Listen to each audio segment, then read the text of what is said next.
અંકલેશ્વરની ડાટોક્સ India કંપનીમાં blast થતા 4 કામદારોના મોત થયા હતા। હવે આ કેસને લઈને કંપનીને તાત્કાલિક અસરથી ક્લોઝર નોટિસ ફટકારવામાં આવી છે।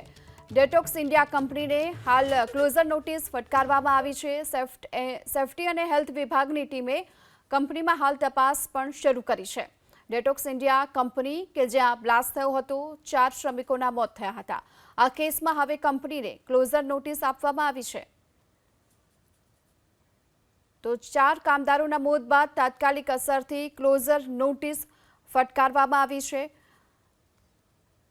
સેફટી એન્ડ હેલ્થ વિભાગની ટીમે કંપનીમાં હાલ તો તપાસ પણ શરૂ કરી છે। આ સાથે જ મૃતક કામદારોના પરિવારને 30 લાખના વળતરની કંપનીએ જાહેરાત કરી છે। અંકલેશ્વરની ડાટોક્સ ઇન્ડિયા કંપની કે જ્યાં 4 શ્રમિકોના મોત થયા હતા, હવે આ કેસમાં આ કંપનીને ક્લોઝર નોટિસ ફટકારવામાં આવી છે।